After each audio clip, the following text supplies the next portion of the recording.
सरकारी नौकरी, उच्च पद और मान अब पाना हुआ बेहद आसान। लॉग ऑन करें www.kdcampus.live। नमस्कार, मेरा नाम उपासना है और आप देख रहे हैं द लल्लन टॉप का डेली इकोनॉमिक बुलेटिन खर्चा पानी। प्रवर्तन निदेशालय यानी ईडी ने 27 अक्टूबर को अशोका यूनिवर्सिटी के फाउंडर्स के देश भर में अलग अलग 17 ठिकानों पर रेड मारी है। इंडिया टुडे टीवी ने सूत्रों के हवाले से ये जानकारी दी है। जानकारी के मुताबिक ईडी ने शुक्रवार को सुबह 6:30 बजे के आसपास छापेमारी शुरू की थी। ये रेड दिल्ली, चंडीगढ़, मुंबई, पंचकुला और अंबाला समेत 17 जगहों पर की गई। ईडी ने रेड क्यों डाली है, इसे समझेंगे, लेकिन पहले जानते हैं कि अशोका यूनिवर्सिटी कहाँ है और इसके फाउंडर्स कौन हैं। ये यूनिवर्सिटी दिल्ली से सटे हरियाणा के सोनीपत में राजीव गांधी एजुकेशन सिटी में लगभग 25 एकड़ में फैली हुई है। Ashoka university private research university है। इस यूनिवर्सिटी की दुनिया भर में काफी पहचान है।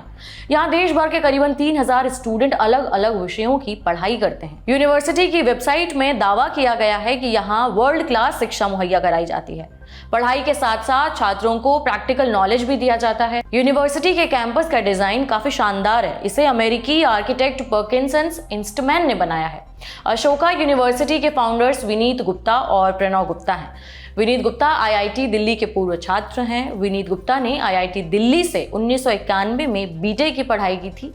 विनीत गुप्ता अशोका यूनिवर्सिटी के पहले प्रो वाइस चांसलर थे। वहीं प्रणव गुप्ता अमेरिका के कैंसस विश्वविद्यालय के पूर्व छात्र हैं और वो अशोका विश्वविद्यालय के को फाउंडर और ट्रस्टी हैं। वो इंडस एंटरप्रेन्योर्स चैप्टर चंडीगढ़ के कार्यकारी बोर्ड के सदस्य और PhD chamber of commerce and industry Haryana राज्य चैप्टर के चेयरमैन भी हैं।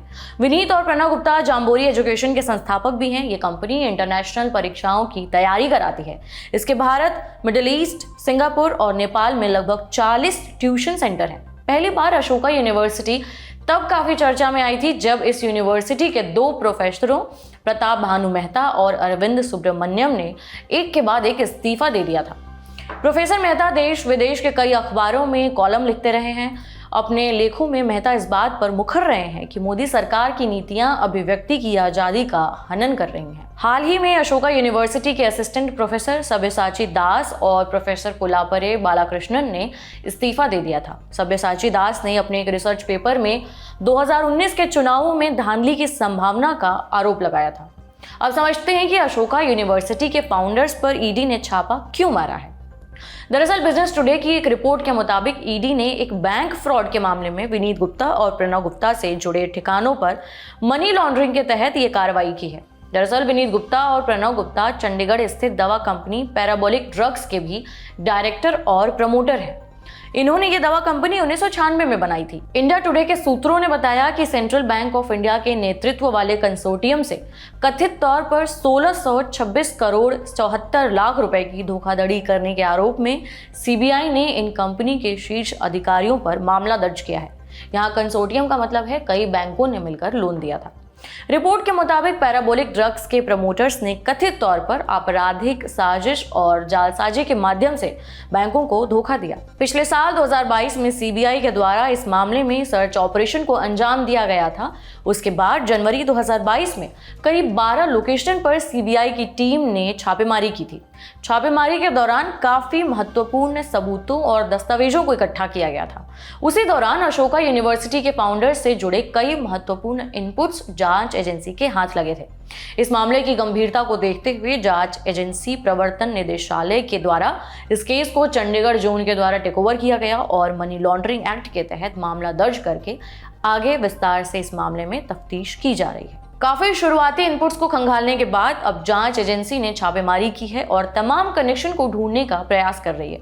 सीबीआई ने पैराबोलिक ड्रग्स के डायरेक्टर्स दीपाली गुप्ता, रमा गुप्ता, जगजीत सिंह चहल, संजीव कुमार, वंदना सिंगला, इशरत गिल और फर्म के गारंटर टीएन गोयल और निर्मल बंसल और एक और जेडी गुप्ता के खिलाफ भी मामला दर्ज किया है। इन मामले की तफ्तीश में पैराबोलिक ड्रग्स लिमिटेड के निदेशकों का कुछ राजनीतिक हस्तियों से जुड़ा कनेक्शन भी सामने आया है, लेकिन उसकी भूमिका को जांच एजेंसी के द्वारा अभी खंगाला जा रहा है। इस मामले में केस दर्ज होने के बाद अशोका यूनिवर्सिटी के कई संस्थापक सदस्यों ने सीबीआई जांच शुरू होने के बाद अपना पद वहां से छोड़ दिया था। हालांकि इस पूरे मामले में विश्वविद्यालय की तरफ से एक बयान भी सामने आया था कि यूनिवर्सिटी के निदेशकों और पैराबोलिक ड्रग्स फार्मा कंपनी से जुड़े निदेशकों का आपस में कोई कनेक्शन नहीं है। उससे जुड़े तार को जोड़ने का प्रयास करना एक गुमराह करने जैसा है। लेकिन जांच एजेंसी के सूत्र बताते हैं कि इस मामले में जांच एजेंसी को पिछले कुछ दिनों पहले कुछ जरूरी इनपुट्स मिले हैं, उसके बाद ही सर्च ऑपरेशन को अंजाम दिया गया है। ईडी की तरफ से आज रेड पड़ने के बाद भी अशोका यूनिवर्सिटी ने एक बयान जारी किया है। इस बयान में कहा गया है कि पैराबोलिक ड्रग्स कंपनी और यूनिवर्सिटी का आपस में कोई लिंक नहीं है। ईडी ने पैराबोलिक ड्रग्स केस की जांच के सिलसिले में कुछ जानकारी मांगी थी।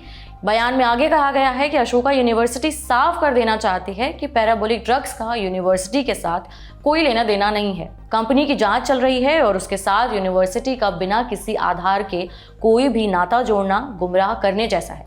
ये था आज का खर्चा पानी। ये बुलेटिन लिखा था हमारे साथी प्रदीप यादव ने। आप अपनी राय यहाँ कमेंट बॉक्स में जरूर दें। अगले एपिसोड तक अपना ख्याल रखें। शुक्रिया।